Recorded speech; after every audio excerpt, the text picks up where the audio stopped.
Welcome to MotionTalk. With MotionTalk, we try to provide you a series where we talk about a variety of different topics.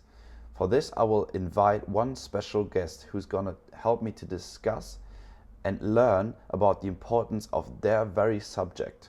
So stay tuned for the first episode. Welcome to our first episode of MotionTalk. Today our first guest is Mr. Steve Furlonger. He's one of our head of education at Motion2Coach and a ground force reaction specialist. Thank you for being here, Steve. We are more than delighted to have you in as our first guest. So could you please present yourself to the audience?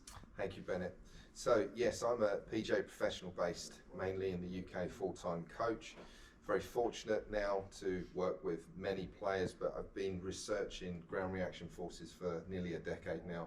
So I work with recreational golfers, I work with DP World Tour players, I work with professional and competitive long drivers. So kind of across the board, work with all golfers. Now I use a dual force plates during my lessons to measure ground reaction forces to help golfers understand how they use the ground to move their body to help them swing the club and hit the shots that they desire. That's very interesting. I mean, you have a great variety of different people, but I think the first question really is, what is ground reaction force actually? Okay, so ground reaction force is Newton's third law. So effectively, we have 2 points of contact with the club, the handle, and the ground, our feet. So we can apply force to the handle to help move the club. We can apply force to the ground to get a ground reaction to help us move our body. How do you measure the ground reaction force? You already talked about your force plates which you use, but is there any different? Yeah, so there's different systems on the market. So here at FENRIS, we're developing a dual force plate system and software that will be on a computer, so you can have it like a coach could buy a studio system with cameras which will measure motion or capture motion, and force plates that will measure, capture ground reaction forces. So there's different companies that offer these different systems, whether that be a dual force plate system or a single force plate system. There are also smaller devices that measure less forces, so pressure, mats, etc. as well. And also, you know, there are now, we've produced a mobile app that actually calculates, estimates ground reaction forces, estimates vertical force that the golfer is creating to help move their body up and down. How important do you think now implementing we implemented the vertical force already in the mobile app? How important do you think the ground reaction force is compared to an amateur golfer, an average golfer, and a professional? Well, look, there's two things we look at. I mean, as a specialist, as I look at when I do a capture or an assessment session with a player. Now, obviously, whether that be a recreational golfer, call it a weekend warrior, or a professional golfer or a competitive long driver, we look at two things really, mainly the amount of force, the kind of the value of that force, its peak amount, and then also the very, very important timings of those peak values. So essentially what the golfer is doing is applying force into the ground in 3 different directions to then essentially help them move their body. Now, we need to move our body, we need to bend our body backwards and forwards, flexion and extension. We need to tilt our body to the side bend if you want to call it that. And we need to move our body, rotate our body away from the ball, away from the target, and then back towards the target. So essentially these ground reaction forces, we mix them together to help us side bend, side tilt, front bend, and turn. So it's helping us orientate our body into a position that's repeatable, that's going to help us hit the shot that we desire as a golfer. What are the 3 forces then you look at? Okay, so the 3 forces, I'm going to call them in layman's terms because the different manufacturers label them differently. So we can apply a force towards the ball and away from the ball. So where the foot action is, the ground reacts in the opposite, Newton's third law, the opposite direction. So there's towards the ball and away from the ball. There's towards the target and away from the target. And then there's into the ground to help us our body move away from the ground. How important then is the ground when you're talking about ground reaction force? Because when I play on the golf course, I'm not only faced with a proper lie in the fairway, I might be faced with a bunker shot, I might be faced with a tough rough shot. Oh, it's huge. I mean, like I say, we've got 2 force points, 2 contacts, the ground, and we've got the club. So essentially with us, I always sort of look at the one of the most important segments in the golf swing, and you'll be talking to lots of specialists in different fields, is the pelvis and how the pelvis moves. Now, essentially, if we just look at the moment of truth at impact, I know it's only just a moment in time, but the pelvis is moving through into impact, but it's tilted to the side, it's rotated towards the target. Okay, so to get the pelvis to move, we've got the point of ground below it. Our feet and leg work, our foot action and ground reaction, ultimately is going to help us orientate the first segment, our pelvis, into a good position. And you see that huge, and that's massive with good players. The biggest difference with a good player and a bad player will be how the pelvis is moving. Okay. Not just in its orientation, but it's we see a common fault is a thrust of the pelvis towards the ball, which then causes the club to do some undesirable things, and it's gonna make that delivery of impact much harder. Yes, I was just going to ask what the main difference between an amateur player and even a professional or a tour player, which you also coach, is, because I think a lot of amateur golfers only have like a few things in mind. They want to hit the ball further, they want to play more consistent, and I want to know how they can implement your knowledge, ground reaction force, in their swing to get better. Okay, so the main difference with professionals and rank amateur golfers, beginner golfers, would be the timings of their force. Okay, not the peak amount, not the amount of force. Now, we've got tons of content online with people sort of demonstrating jumping around and creating more force. Nobody talks about timings.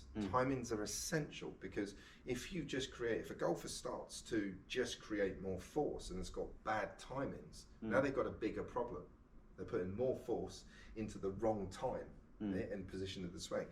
So therefore, the amateur golfer really needs to, not only go and see a specialist and get a screening, some data, some information on ground reaction forces, but to understand their timings of where they should be pushing through the ground to aid their body. So therefore, force precedes motion. We always look at our swing and we say, I want to be better at the top of the backswing, or I want to be in a better, different position at impact. Think about, there's frames before that. Actually, before I get to the top, there's a point that I can apply force into the ground that's going to help me get to my top of backswing position. And then when I get in my downswing, mid-downswing, there's a point where I'm applying force that's going to help orientate my body into impact. Yeah, I think a lot of amateur golfers especially just take videos of themselves and try to compare themselves with tour players, what they do in their motion, but they don't really have a look at the effective timings. You were just talking about how important that is, that what they do, how they push themselves out of the ground or whatever, is in the correct order, rather than trying to focus on swinging like Rory McIlroy if he has a completely different physical structure. But what do you think, to which degree can we make this data accessible for the average golfer? So, accessibility, obviously, from accessing force plates, okay, and going to see somebody, an experienced operator, and I would say you need to see an experienced operator. And also now with modern technology, with mobile phones, with our Motion to Coach app, we're showing an estimated or calculated vertical force.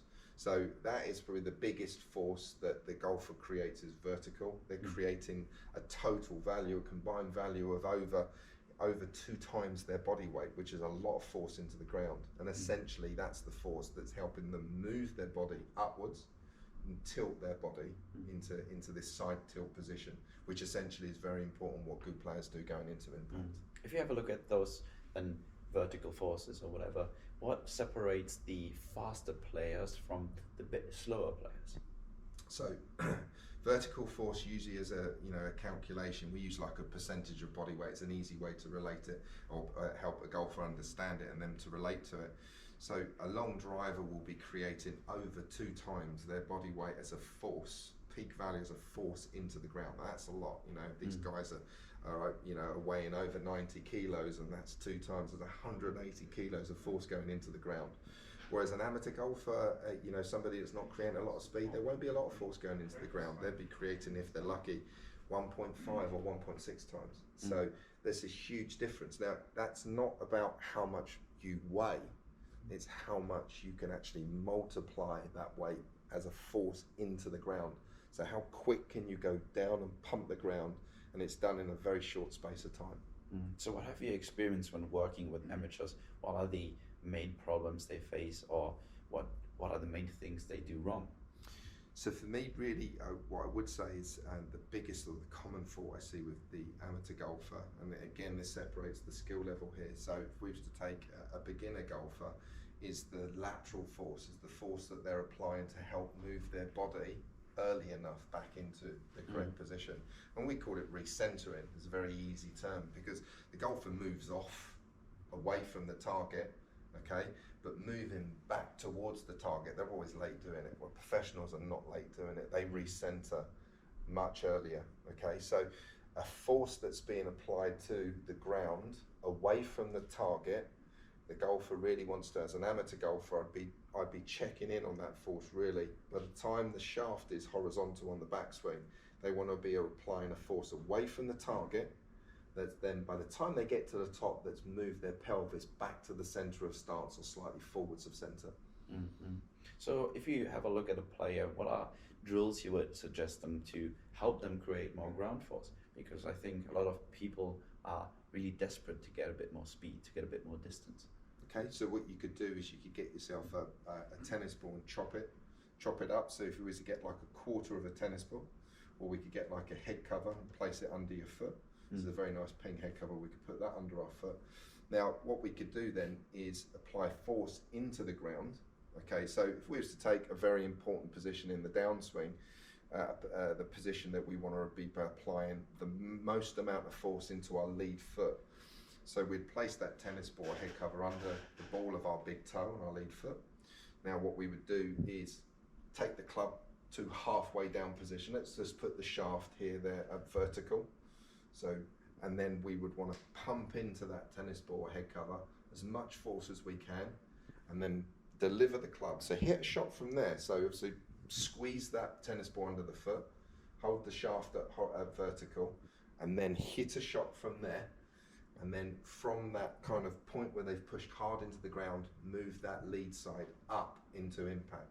That'd be a really good, and that's probably one of my most used drills in my sessions. I think what be also interesting for a lot of our viewers is, what do you do with your tour professionals you work with? Do you work on a very certain specific topic, or do you have a wide range of problems they face when creating more ground force, or do they not create enough ground force? So generally what I'd see with most tour players, they will come in with an agenda, they come in with wanting to improve something. So a lot of the work that I do with tour players is speed work. Okay, so they want to increase their speed. So what we look at then is, importantly, I've mentioned before, alluded to earlier, that the timings are very, very important. So generally their timings are good as professional golfers, but the amount of force that they're creating, that vertical force, is low for a professional. So we would look to try and I would do drills and exercises that help them kind of get higher at the top of the backswing, so lighter. So I work on getting them lighter at the top, so they've stretched and extended and got their hands a bit higher, and then heavier at that shaft vertical point, so kind of light to heavy. And that's a good, usually from a speed perspective, the lighter we can get, the quicker we can accelerate into the ground, and therefore it will help us get heavier at that really important point in the downswing. That's very interesting to see, because I think the main agenda of an amateur player is to get faster, but I think what is also important is consistency. How do you think ground reaction force and using a proper ground reaction force and the timings you just spoke about is for an amateur player also to get more consistent? So consistency, what I'd be looking at really for amateur golfers would be that kind of that force that they're applying away from the target to help them kind of move their body early enough. Because a lot of the timings that we see, the sequencing issues of amateur golfers, is they're not moving their body early enough, especially their pelvis. The pelvis is a very important segment. It's the segment that starts, it transitions first.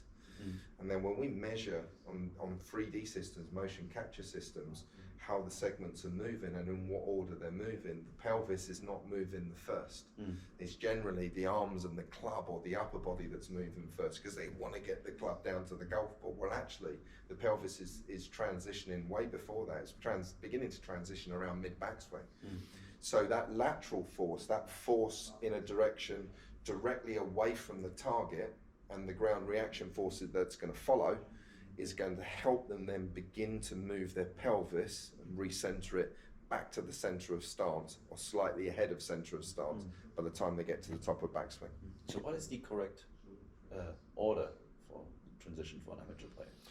So generally we're looking at the pelvis being the first segment that transitions. Then we're looking at really the top section. This is kind of the upper thorax or rib cage. We're looking at that being the second, then the arm being the third, and then the club being the fourth, the last segment or last piece to start its kind of transition and move into downswing. How can a player or an amateur player feel or train to get these timings correct? I think if I was to go back to kind of my specialisation with ground reaction forces, I kind of like step drills. So from a sequence perspective, you're taking kind of steps. So you kind of was to step out to your trail side and then step into your lead side. So before you start your backswing, step on your right foot a little bit.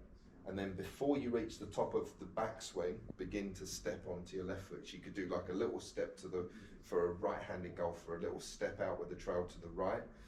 And then before they reach the top, before the club and the hands reach the top, that they step out with their left foot towards the target. Now that would start a very good, generally would trigger a very good sequence. That's very interesting. I think a lot of amateur players are eager to improve their timings. But what would you summarize are the main benefits of properly using your ground reaction force? Force precedes motion. If you're going to move your body and orientate your body, the two contact points, we've got the ground. We use the ground, we push into the ground at the right time, we get a reaction. It's essentially, ultimately going to help us bend forwards and backwards, side tilt, and turn our body. So it will help us ultimately orientate first segment pelvis into very good positions throughout the swing and move correctly and move in a repeatable manner that's going to help us help golfers hit better shots. And finally, how can you implement the Motion to Coach software? We've just released the 2.0 with now, as you mentioned, vertical force. How can an amateur player use, because we are currently now offering a monthly €10 subscription, how can this amateur golfer then use this tool to improve his game? Okay, so on the mobile, they can go to the driving range, they can set the phone up, and they can capture their swing very quickly, very easily, and then they can get data, immediate data, and one of those data points that we calculate for them is the vertical force, and saying how big that one is. So then if they reach out to a coach, a good coach, an experienced coach that understands the data, one of our Motion to Coach, certainly we could recommend a coach that from the program that the amateur golfer can understand how much they're creating vertical force, and then also the timings of that. And we said that important timing of downswing, when the shaft is vertical, are they at that peak value of vertical force? And then we also show in the app center of mass, which is the average location of your body's mass segments. So I kind of think it's the point in your body that there's equal mass above, below, and either side. And we show that in the actual app. When you tap on the stick figure icon after you've captured a swing, you'll see your body as a stick, your person as a stick figure, and then there's a ring, like a light blue ring, and a dot and a trace as that dot moves around. That's the golfer's center of mass. Essentially, if we keep it nice and simple, their weight shift. So we show center of mass movement and we show the vertical force. Okay. And what's the difference between the center of mass and the center of pressure, for example? Okay, so center of mass is the average location of your kind of the segments and their mass. So I say the point where there's equal mass above, below, and either side. For golfers, it would be termed as the weight shift. If they're moving that center of mass around, that would be the feeling they're moving the weight. Center of pressure, however, or COP, we often refer to it as, is the average location of your vertical forces. Now, we don't measure COP in our mobile app, but we will measure center of pressure in our studio system. So golfers, anyone that's watching this, or coaches that are watching this, they will be able to purchase the system later this year. Golfers will be able to access the system. They can probably go online, and we will recommend coaches that have our system so they can then go and see it. So center of pressure is the average location of that vertical force that you're applying, both either through the trail foot or left foot. That's very interesting. Thank you, Steve, for joining me today. It was a delight to have you here. For you out there, I hope it was insightful and it was helpful. And I hope to see you soon in the next episode. Bye-bye. Thank you.